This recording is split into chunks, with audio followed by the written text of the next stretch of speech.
Hello friends, good morning to all of you. I am Kshitij and today we are going to cover motion in a straight line, chapter number 3 of physics NCERT for class 11th.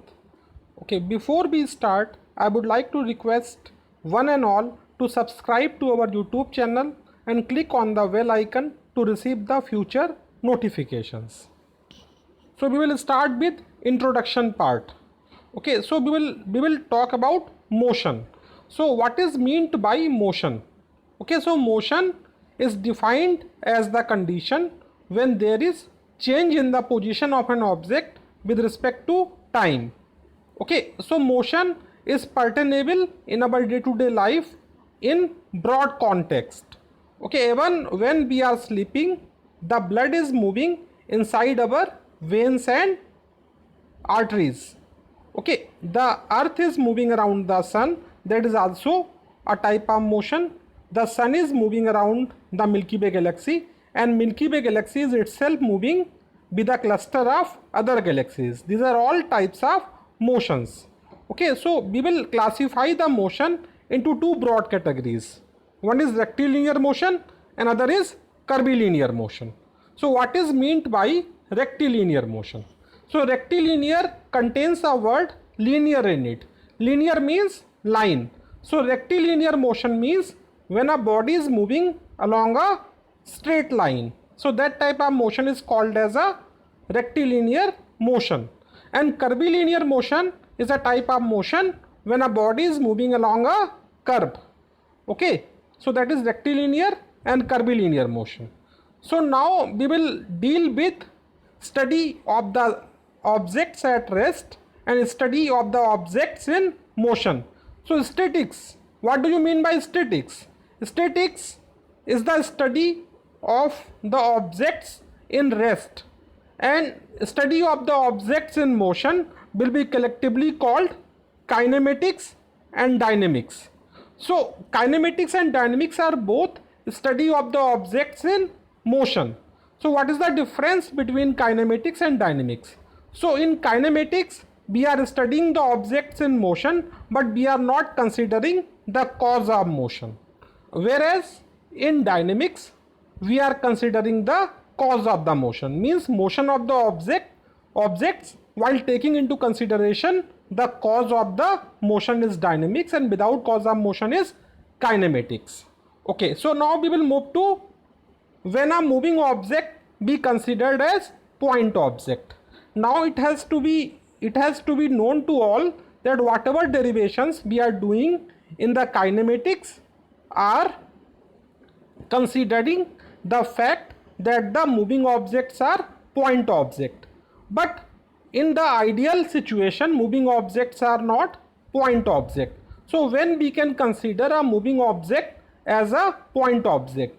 So answer is we can consider a moving object as a point object when the dimensions of the objects are negligible with respect to the path traveled or distance covered by an object within a reasonable amount of time. Okay, so that is the condition for considering moving object as a point object. Okay, so we will move to next slide. We will move to position, path length and displacement. Okay, so we know that whenever we are considering the motion of an object, we are considering it with respect to some coordinate system. So when an object is moving in one dimension, we need one coordinate axis to describe its motion.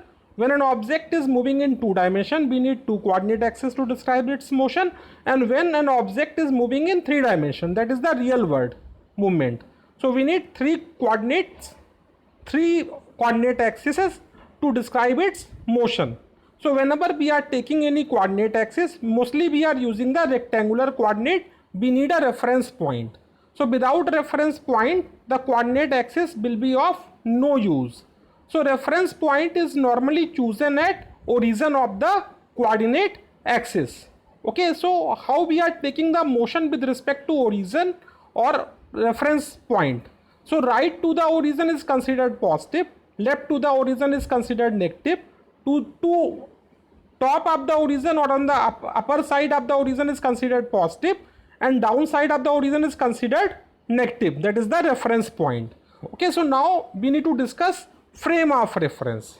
So coordinate system along with clock describe the frame of reference. Whenever we are talking about any sort of motion, motion is always relative. Motion is never absolute. Okay, suppose a person is traveling in a train. Okay, so the person may appear to be in the rest or person may appear to be in the motion with respect to frame of reference.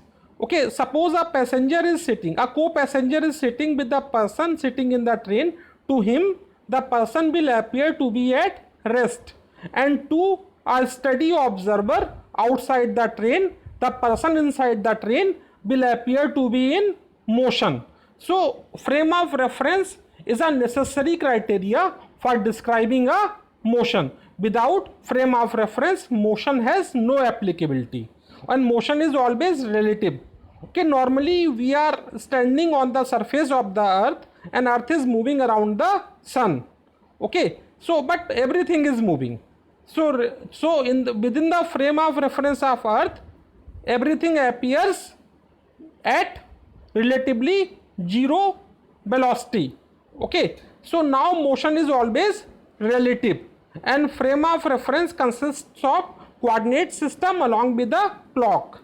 Okay, now we will move to path length. Okay, whenever a body is moving between an initial point and a final point, so total distance traveled between the initial point and final point is called as path length. Okay, and displacement is the shortest distance between the initial point and the final point. Okay, path length is the total distance covered and displacement is the shortest path length between the initial point and the final point is called as the displacement. Okay, so now we will take an example of path length and displacement. Okay, so we are choosing motion in one dimension as an example. So here O point is considered as the origin or the reference point. Okay, so we are moving to point P and Q to the right of the O, and point R is to the left of the O. So all points on the right of the O are considered as positive and all points on the left of the O are considered as negative. So we are considering two examples: motion of a car from O to P and then back to Q. A car is moving from O to P and it is coming back to Q. So that we are considering the distance as well as displacement. Okay, so total length traveled while traveling of the car from O to Q. How will you calculate? So we are going from O to P. So total distance traveled is 360 units. And then P to Q, total distance traveled will be equal to 360 minus 240. That will be equal to 120. So total distance traveled will be 360 plus 120 is equal to 480. So in this case, path length will be 480. Path length will be 480. 480. Okay, so now we will talk about the displacement. So displacement is the distance between point O and point Q. So that is 240. So when a car is moving from O to P and coming back to Q, the distance or path length is 480 and displacement is 240. Okay, so now we will take another example. When motion of the car from O to P and back to O. O to Q, it is going and coming back to O. So O to Q length is 240 units and Q to O is again 240 units. So total distance will be 240 plus 240. That will be the total distance traveled. That will be equal to 480. Okay, so now after that you need to find the displacement. Displacement will be equal to 0. Why? It is coming back to the same point from where it started. So displacement will be equal to 0 and distance will be equal to 480 units. Okay, this is an example of motion in one dimension. Same thing can be extrapolated to motion in 2 dimensions and motion in 3 dimensions as well. Okay, so now we will move to next slide. We will study the position time graphs. position time graphs about the 4 cases. We will study the 4 cases here. First case is that position time graph when object is at rest. Okay. Second case is that when object is in motion with increasing speed. Third condition is that when object is in motion with decreasing speed. And fourth condition is that when object is in motion with uniform or constant speed. So first case is object is at rest. So when object is at rest, we are choosing time as the x-axis and position as the y-axis. So when object it is at rest, there is no change in the position of an object with time. So in this case, position time graph will be a line parallel to time axis or x-axis, that will be the position time graph. Why? The object is not changing its position. Okay, second case is when an object is moving forward with an increasing speed, case B. Okay, so in this case the graph will be an upward parabola. Upward parabola means upward parabola signifies that object cover increasing distance in equal interval of time, okay, as time progresses. I am repeating, objects complete increasing distances in equal interval of time as the time progresses. So in this case the graph will be upward parabola.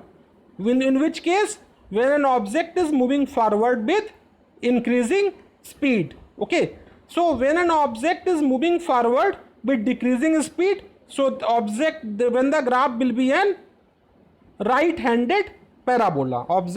The graph will be a right-handed parabola.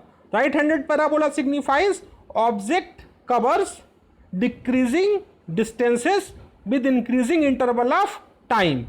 And fourth case is that when object is moving with a uniform speed. When an object is moving with a uniform speed, in this case the graph will be a straight line. Okay, graph will be a straight line. But why this graph is not passing through the origin?